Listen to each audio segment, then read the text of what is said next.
Assalamualaikum warahmatullahi wabarakatuh. Alhamdulillah, salatu wassalamu ala rasulillah wa ala alihi wa sahbihi wa mawalam ba'd. Sahabat, insyaallah dirahmati oleh Allah SWT. Ketika kita melihat situasi Raja Ampat yang alamnya makin rusak, tentu kita peduli dan kita itu sangat mengkhawatirkan ya, dengan situasi yang ini hari makin terancam. Ekosistemnya terancam, kehidupan masyarakat terancam, tentu surga terakhir di bumi ini akan menjadi suatu hal yang tinggal kenangan saja. Tinggal persoalannya, kenapa sih ini bisa terjadi? Ya, tentu kita sudah membahas bahwa tata kelola kita ini tidak sesuai dengan Islam. Belum lagi bahwa kita sudah sadari masih ada manusia jadi-jadian, manusia yang dipimpin oleh nafsunya, baik itu dia memberikan izin, baik itu yang merampas tanah ya, dan kemudian mengeksploitasi secara ugal-ugalan, dan ini menjadikan PR besar bagi kita. Sebenarnya Islam itu punya nggak solusinya, kan begitu.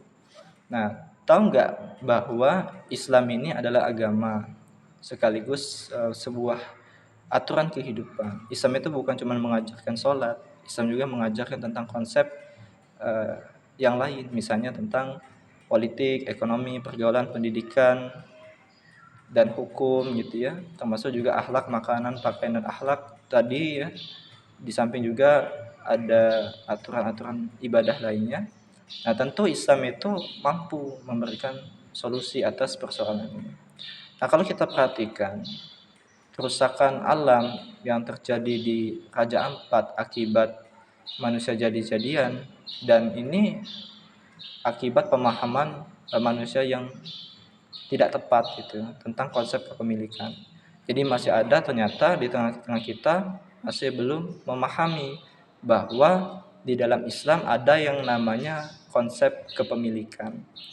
Kalau kita perhatikan tambang, misalnya tambang nikel yang itu sesuatu yang strategis dan jumlahnya besar, dalam Islam itu haram hukumnya dikuasai oleh asing, swasta, atau diprivatisasi, sehingga orang-orang lain itu tidak mendapatkan akses yang sama untuk memanfaatkannya. Bahkan di dalam Islam ya, itu disebut dengan kepemilikan umum atau milkiyah ammah, yang itu didasarkan kepada hadis Nabi SAW, al-muslimuna syurka fi salasin, fil ma'i wal kala'i wan nari. Hadis riwayat Abu Daud dan Ahmad. Jadi kaum muslimin itu berserikat dalam 3 hal, yaitu apa? Air, padang rumput, dan api. Nah, tentu hal-hal yang sifatnya strategis ya, seperti nikel ini, tambang ini, itu adalah kepemilikan umum, tidak boleh diserahkan dijual kepada asing dengan alasan modus misalnya investasi. Tentu ini harus dikelola oleh negara secara berdaulat, mandiri, dan independen gitu. Dan hasilnya itu akan diberikan kepada publik gitu, untuk kemaslahatan publik gitu. Nah, kalau seandainya negara ini, umat ini kemudian beriman kepada Allah, beriman kepada Rasulnya, percaya kepada Islam, tidak meragukan kemampuan Islam ya dalam menata kehidupan kita, tentu persoalan tambang ini atau kerusakan alam ini tentu tidak akan muncul itu kalau seandainya dikelola dengan syariat Islam dalam sistem ekonomi Islam. Nah, hanya saja persoalannya apakah mau atau tidak. Kemauan itu didasarkan kepada keimanan. Kemauan untuk taat kepada Allah, takwa, itu adalah landasannya keimanan. Nah, kalau kita perhatikan umat ini hari memahami Islam itu hanya sebatas sholat, agama ritual, dan memisahkan agama itu dari kehidupan publik, sehingga ekonomi kita itu tidak diatur dengan Islam. Nah, akibatnya muncul persoalan, muncul kerusakan alam, muncul kemiskinan, muncul berbagai macam kehidupan kita yang jauh dari Islam, sekuler tadi. Nah, oleh sebab itu sekali lagi bahwa kita perlu memahami konsep kepemilikan di dalam Islam, yaitu termasuk apa?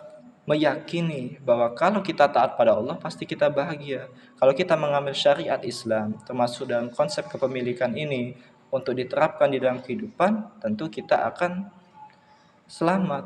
Ya, tentu kita tidak akan mendapati Raja Ampat makin rusak. Tentu kita akan bisa men-save Raja Ampat. Nah, oleh sebab itu sekali lagi Islam itu adalah agama ya, sekaligus aturan kehidupan yang dia punya solusi.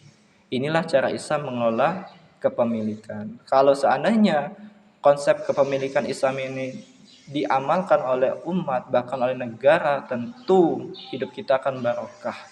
Kita kaya, dan masyarakat kita itu juga sejahtera. Tapi kalau hari ini Indonesia makin gelap, sumber daya alamnya banyak, tetapi kita makin susah, jangan-jangan kita ini jauh dari Islam. Jangan-jangan kita ini maksiat. Jangan-jangan kita itu nggak mau taat kepada Allah. Oleh sebab itu, sekali lagi bahwa perlu kita memahami konsep kepemilikan Islam, yaitu haram hukumnya kita itu menyerahkan kepada asing, swasta atau diprivatisasi. Dan pentingnya bagi kita untuk memahamkan umat bahwa sumber daya alam termasuk nikel ini harus dikembalikan kepada umat dan kembalikan kepada negara. Negara kelola secara mandiri, untuk hasilnya diserahkan kepada umat, baik itu dalam bentuk fasilitas pendidikan, kesehatan, dan itu bisa membuat kebaikan, kemaslahatan untuk umat. Oleh sebab itu apa? Kita harus kembali kepada syariat Islam, bukan cuma sholat, tapi termasuk dalam ekonomi Islam. Inilah kehebatan Islam, keunggulan Islam. Semoga dengan kita yakin beriman kepada Allah, kembali kepada Islam, takwa, bukan cuma individu tapi secara seluruhnya ya, termasuk dalam konsep kepemilikan ini, maka kita akan berkah, mulia, dan termasuk Raja Ampat akan selamat gitu dari kerusakan-kerusakan. Wallahu a'lam bishawab. Assalamualaikum warahmatullahi wabarakatuh.